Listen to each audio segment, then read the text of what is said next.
Sebastian Hamsa. Saya dari jurusan Pendidikan Sejarah kelas C dengan nomor NIM 23142208. Oke, baiklah. Di sini saya akan menjelaskan tentang zaman terdahulu sekali peradaban Mohenjo-daro dan zaman Weda sampai tahun 700 sebelum Masehi. Oke, langsung saja pada materi. Peradaban lembah Sungai Indus. Peradaban lembah Sungai Indus berada sepanjang Sungai Indus di Pakistan sekarang ini. Puing Mohenjo-daro di foto di atas merupakan pusat dari masyarakat kuno ini. Peradaban lembah Sungai Indus 2800 sebelum Masehi sampai dengan 1800 sebelum Masehi merupakan sebuah peradaban kuno yang hidup sepanjang Sungai Indus dan Sungai Gahar Hakra yang sekarang Pakistan, India Barat. Peradaban ini sering juga disebut sebagai peradaban harapan lembah Indus karena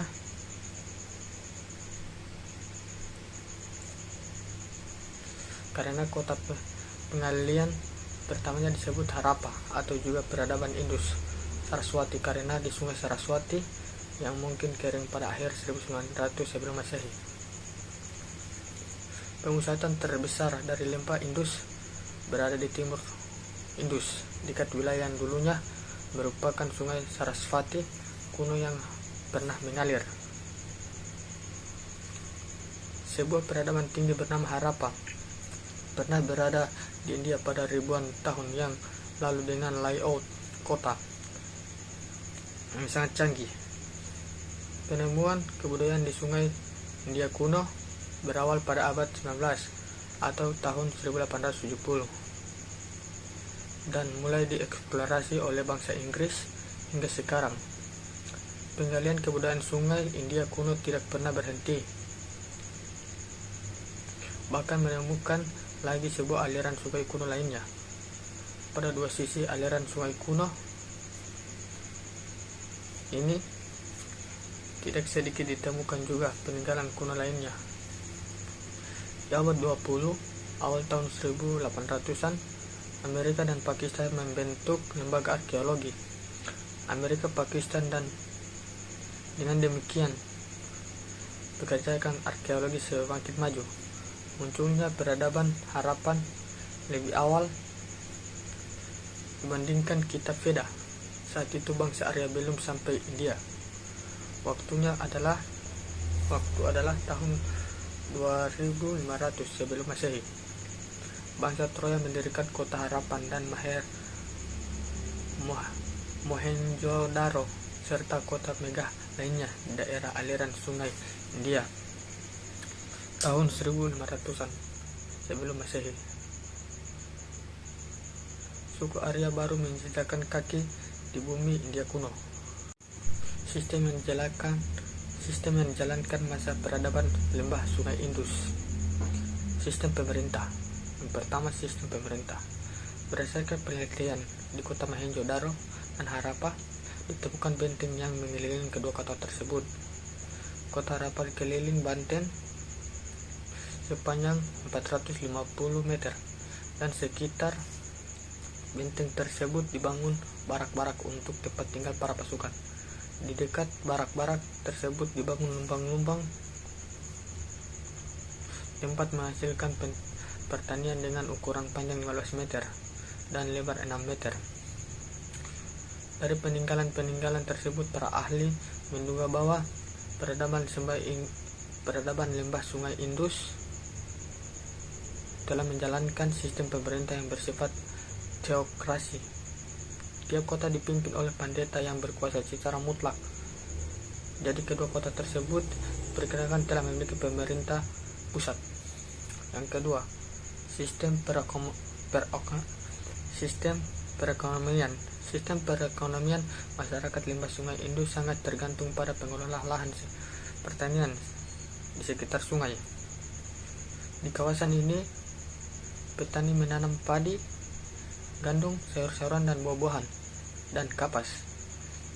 Selain itu mereka juga beternak sapi, kerbau, domba, dan babi. Selain pertanian dan peternakan, perdagangan juga merupakan aspek perekonomian penting bagi masyarakat lembah Sungai Indus, yang membuat mereka dapat melakukan perdagangan dengan bangsa lain, terutama dengan penduduk Mesopotamia.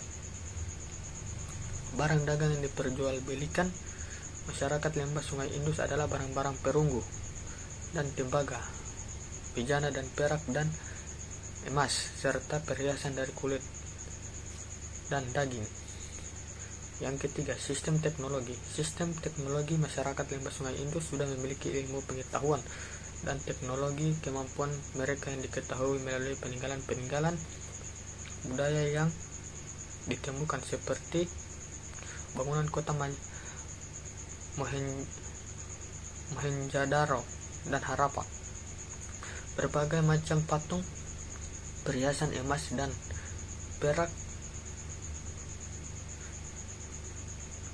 dan berbagai macam dengan lukisannya yang bermutu tinggi dan alat-alat peperangan yang seperti tombak, pedang, dan anak panah. Yang keempat yaitu sistem kepercayaan. Sama halnya dengan sistem kepercayaan bangsa Mesir dan Mesopotamia, tumbuh dan berkembang sistem kepercayaan masyarakat lembah Sungai Indus selalu berkaitan dengan lingkungan geografis tempat tinggalnya. Kebudayaan agraris yang dikembangkan masyarakat lembah Sungai Indus telah mengadasi kepercayaan yang mereka anut. Untuk itu masyarakat lembah Sungai Indus sangat menggunakan dan memuja akan kesuburan. Hal ini terbukti dengan ditemukan sejenis patung atau Dewi Ibu yang terbuat dari tanah liat. Patung Dewi Ibu dipercayai sebagai perwujudan dari Dewi Kesuburan. Pengaruh peradaban lembah Sungai Indus pada masyarakat Indonesia. Beberapa pengaruh peradaban lembah Sungai Indus terhadap kebudayaan dan seluruh aspek kehidupan manusia Indonesia antara lain sebagai berikut. Yang pertama, pembakaran dupa dan kemenyan ketika akan melakukan upacara. Keyakinan tentang jimat atau benda yang mempunyai kesaktian tertentu. Keyakinan pada Batara Kala atau upacara ruata. Pengagungan pada cerita Ramayana dan Mahabharata dalam cerita wayang.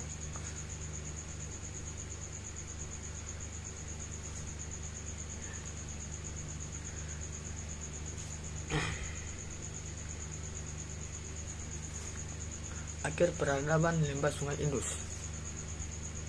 Beberapa teori menyatakan bahwa jatuhnya peradaban Mohenjo-daro dan Harappa disebabkan karena adanya kekeringan diakibatkan oleh manusia, ataupun mungkin juga disebabkan karena bencana alam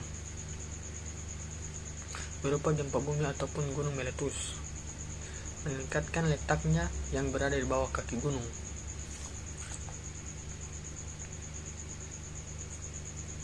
Obat penyakit juga bisa dijadikan salah satu alasan punahnya peradaban Mohenjo-daro, Harappa. Tetapi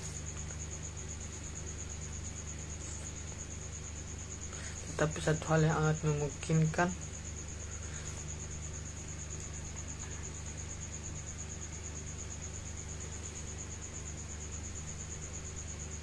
menjadi penyebab runtuhnya peradaban Mohenjo-daro ialah adanya serangan dari luar. Diduga serangan ini berasal dari bangsa Arya. Mereka menyerbu lalu memusnahkan seluruh kebudayaan bangsa yang berbicara bahasa Dravida ini. Hal ini sesuai dengan yang disebutkan pada kitab Weda.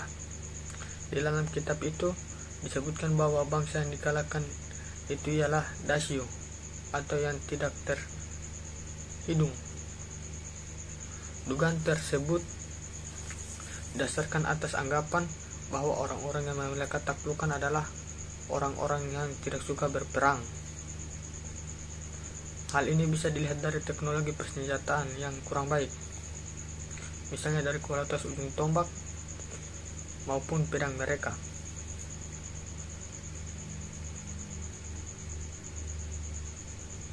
Bukti-bukti lain adalah kumpulan tulang berulang manusia yang terdiri atas anak-anak dan wanita yang berserakan sebuah ruangan besar, dan di tangga-tangga menuju tempat pemandian umum ataupun jalanan umum.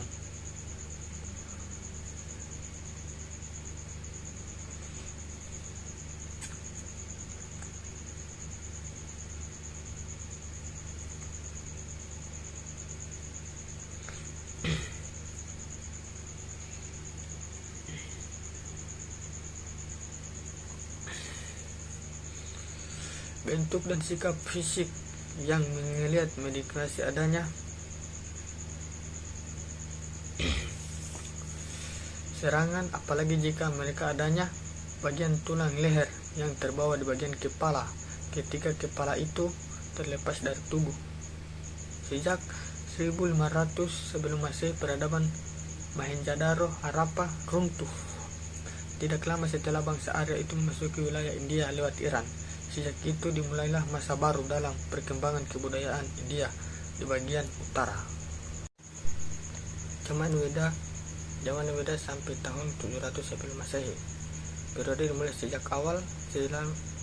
dimulai sejak masuknya bangsa berbahasa Arya ke India. Setelah bangsa Barat Laut atau Punjab yang diperkirakan telah sekitar 1500 sebelum Masehi, sampai munculnya agama Buddha sekitar 500 sebelum Masehi. Periode Weda dibagi dalam 3 zaman, yaitu zaman Weda Purba atau zaman Weda Purba 1500 sampai 1000 sebelum Masehi.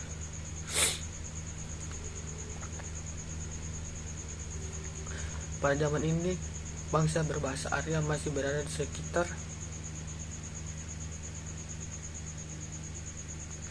daerah Punjab yang belum bertemu dengan peradaban India secara keseluruhan. Identifikasi tentang mereka hanya dapat diikuti dari Rig Veda, kumpulan nyanyian Weda yang paling tua, disusun sekitar 1500 sebelum Masehi. Sistem kepercayaan yang dianut oleh orang-orang Arya, mereka umumnya percaya dengan alam ini, di mana para dewa berada di samping roh jahat. Orang-orang Arya ketika memasuki India diduga menganut monoteisme atau hanya menyembah satu Tuhan. Kepercayaan monoteisme ini kemudian berkembang menjadi henoteisme atau Tuhan disebut dengan beberapa nama tetapi belum dipribadikan. Di dalam Rigveda disebut ada 3 macam, yaitu dewa langit atau Waruna, Surya, dan Wisnu. Kedua, dewa angkasa atau Indra, Maruta, dan Wayu. Yang ketiga, dewa bumi, Pertiwi, dan Agni. Para dewa ini belum diwujudkan dalam bentuk patung atau masih bersifat abstrak. Mereka merupakan personifikasi atau kekuatan alam. Sebagai contoh, dewa Surya melambangkan matahari, dewa Indra melambangkan hujan, sedangkan roh jahat oleh orang-orang Arya disebut raksa.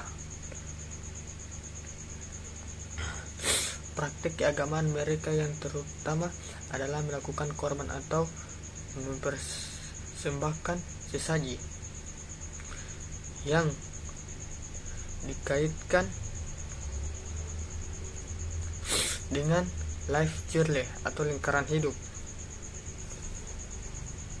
Sini kekuatan para iman atau pendeta belum besar, karena setiap orang Arya masih dapat memberikan korban atau sesaji sendiri.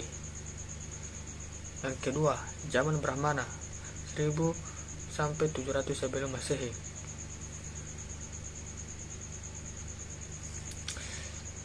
Dalam zaman ini kekuasaan pendeta makin besar, dimulai dominasi golongan pendeta atas golongan-golongan yang lain dalam masyarakat, sebab para pendeta punya waktu luang untuk belajar ilmu pengetahuan, mengajar dan memimpin upacara keagamaan. Upacara keagamaan yang berupa pemberian sesaji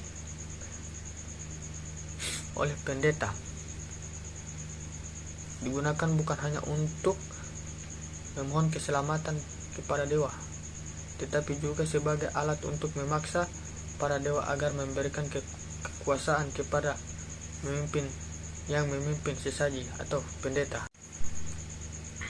Yang ketiga, zaman Upanishad 750 sampai 500 Masehi.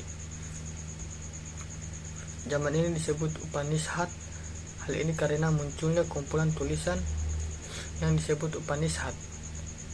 Arti harifah Upanishad ialah duduk di bawah kaki guru untuk mendengarkan wajangan ajarannya. Dalam zaman Upanishad ini muncul sistem filsafat yang disebut Vedanta.